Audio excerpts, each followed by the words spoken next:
Question 4 on the health paper asks you to identify what the most important factor is for a specific focus.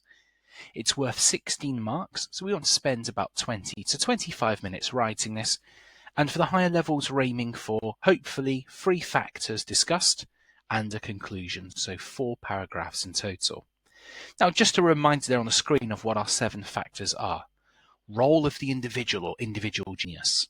The actions of government, including leaders of a country like a king or a queen. Science and technology, communication, religion, war, and chance. Now, you'll be given a particular focus area, and you'll need to apply 3 of these to that area to show how something's improved or changed over time. So what could the question focus be on? Well, there's 3 main areas. They could ask you about medicine and disease. For example, how has medicine developed? The treatment of disease in Britain, and the development of causes of disease. They could pick any of those 7 factors for any of those 3 areas for your question. We've got an example here on the right. Has the role of the individual been the main factor in development of treatment of disease in Britain? Or they could look at public health. How are people improving health for the public over time? Again, any of those 7 factors onto that towel. Have governments been the main factor in the development of public health in Britain? Or the focus could be on surgery and anatomy, knowledge of the body. So, for example, has war been the main factor in the development of surgery and anatomy? And that means that you can do quite a bit of planning before the exam comes along here. And if you do grids like this for each of those areas, you can start to plan 1 or 2 things that you would talk about. So let's go through one now. If we pick this question, has the role of the individual been the main factor in the development of surgery and anatomy? What does this answer need to have? Well, the first thing we need to do is we need to write a developed paragraph on the factor in the question. So we need to talk about the role of the individual here. Now, we don't need a whole list of individuals that are linked to surgery and anatomy. We can just do 2 or at a push 3. The key part is we explain in detail and we show good knowledge. How have they helped to make progress over time? And in our paragraph, we're looking for at least 2 different periods. We don't just have 2 people in the present day, for example. Now, at the end of that paragraph, we're looking to explain, is this the most important factor out of the 7 for that particular change? And if so, why? And if not, why not? And then we're hoping for the higher levels to move into another paragraph, a second factor from that list. So we'd have 6 to choose from. And again, the same thing, 2 to 3 examples over time. Key thing is we're bringing in good detail of that factor and we're explaining how change happens, linking chronologically. And again, this is the most important of the factors. If so, why? If not, why not? If we've got time, a third factor, bringing in just 1 more to show a good understanding. Now, if you don't have time, you can still get really good marks from just 2 factors that are done well. So in an exam, if you are running out of time, if you've got 5 minutes left, the conclusion's more important. You can always go back and add a third factor if needed. And speaking of which, a conclusion. Go back and answer the question. Was the factor in the question the most important? There's no correct answer. Explain why or why it wasn't. So when I was planning out this answer, I had to go for the role of the individual. So I've gone for Vesalius challenging the ideas of Galen and anatomy, Simpson with chloroform that replaced medieval opium, and you've got Giles with World War I skin grafts. And then for the government, well, Henry VIII was leader of the country. He authorised a company of barber surgeons to dissect 4 criminals a year in total, and that allowed public demonstrations and more of an understanding of the body. It started to normalise dissection after it wasn't allowed in medieval England. Later on, the government has also funded improvements in surgery like ward wars, such as blood transfusions. They have paid money to be able to speed up that process, speed up that understanding, with the focus on getting soldiers healthy as quickly as possible. And in the modern day, you can always link things to the NHS, government funding the NHS and research.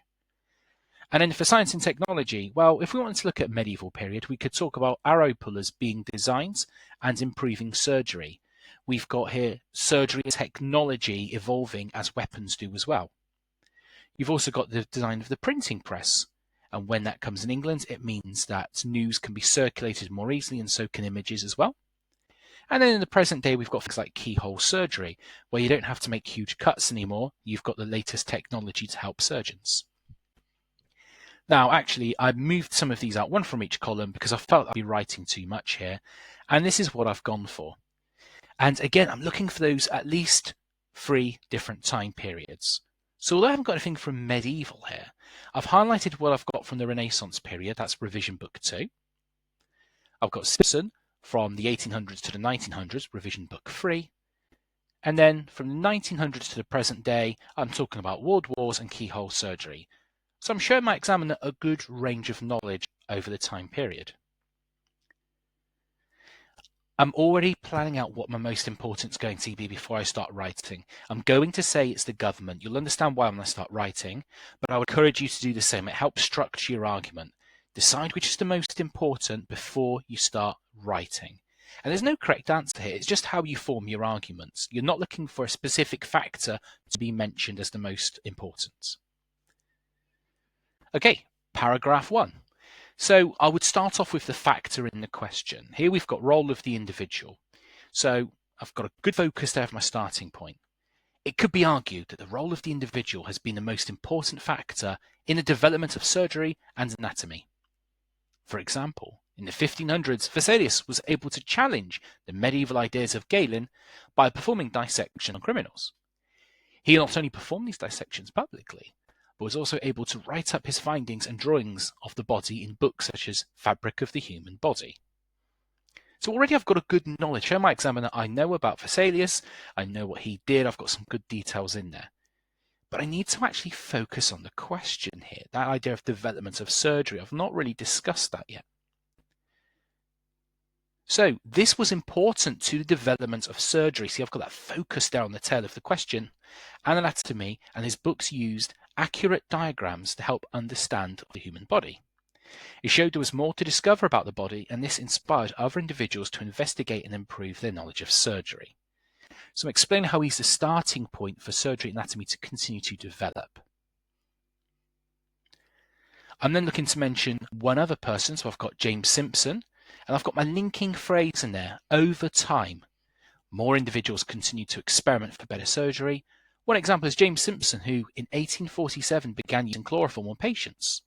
This replaced the medieval pain relief of opium and the risks that came with it. This developed surgery as it meant that patients were unconscious, making it easier for the surgeon to conduct their work. And whilst this did lead to the black period of surgery for 20 years, when germ theory was established, it overall led to more successful surgeries and more ambitious operations with a better understanding of anatomy. It has also led to modern-day surgery of local anesthesia. Now, I've highlighted here where I've got just some good supporting knowledge. I'm showing I understand the time period. And I'm hoping you can see the links there. I've done it chronologically to make sense. It would not read well if I did James Simpson and went back to Vesalius. You can chronologically through time. Now, I could have added more people, but the idea is you're not looking to make a huge list of everyone involved in surgery, just a few brief details. It's just two people explained in depth. So I'm ready to finish this paragraph. If I want to, I can always add more later on if I've got time. Therefore, it is clear that individuals have played a huge part in the development of surgery. The actions of Vesalius and Simpson have changed the practice of surgery completely and allowed the conditions to improve knowledge of the human anatomy. And then here's my key part, my fundamental argument. However, whilst I recognise these are important, I believe these individuals can only make the impact they did with backing of their governments, so they're not the main factor for change. And that's just my personal view. You could have answers which say the individuals are the most important factor, but I've made it clear to my examiner that this isn't the most important. And so that's what that paragraph looks like overall. I've started off with a strong link. I've discussed 2 people with information and the detail of what they did. And at the end of the paragraph, I've linked back and explained, is this the most important and why? This is my second paragraph. I'm not going to read this one out, but it's got the same ideas again. You can pause and have a look, and you can look at why I believe government's more important here than individuals.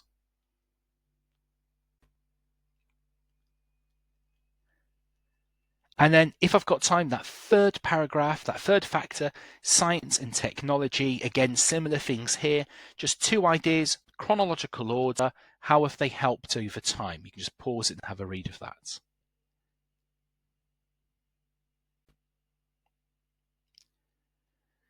Okay, so the conclusion is really important here, and it's got to be the same view you've had throughout your answer, which is why planning is so vital. To conclude, I disagree with the statement. I've made it clear straight away. I'm not going a sort of agree, sort of disagree. I've just gone, I disagree. There's no correct answer. Please, please, please do not say that all three are equally as important. I wouldn't do that. I would just go for I disagree or I agree or strongly agree, strongly disagree. Then I've got to explain why. So I acknowledge that individuals have played a huge role in the development of surgery and anatomy, as has science and technology. However, it has not been the most important factor. I have shown that the government is needed to support the progress of both. They create the conditions for individuals to work and make discoveries, and produce the funding and backing needed to produce more understanding in science and technology. So here I've explained why mine is more important than the other two. I've had that comparison, which I've had throughout the answer. And this is what the answer looks like. Here's paragraph 1, paragraph 2, paragraph 3, and paragraph 4, the conclusion. So if you don't have time to do 3 different factors, just 2 will be enough as long as they're done well and you cover a wide range of time. Some things to think about to conclude this video. First of all, you get a chance to prepare before the exam. These are the question cells that have come up before. It's likely to repeat again. Prepare, have some ideas for each question, and don't get mixed up. Don't start talking about surgery in a public health question, for example. You will not get marks for that. You need to leave time for this question. It's huge. 20 minutes at least. I would leave 25. Some people quite like to start off with the larger marked questions just to make sure they get them done to a good standard. Plan your answer. Don't just rush in there. Spend a few minutes, bullet point down. 2 examples across 2 different time periods for each. Now, if you're preparing beforehand, you can prepare the factors so there's no surprises when you come in. You fully prepared that you know what you're going to be writing about, and at the very least, think about 2 individuals for each of these 5 tales.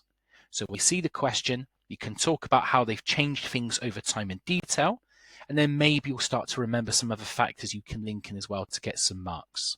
Individuals is probably the easiest. It's the widest range of knowledge to choose from and to explain. Each of the 3 factors try to show progress, show how it's making improvements. Have at least 3 different time periods in your entire answer. You only need to mention one of the time periods briefly. You don't need all 4, but show a wider range, and you can't just have it all in the present day in the last 50 years or so. And that conclusion's really important. There is no correct answer, but make sure you're answering the question.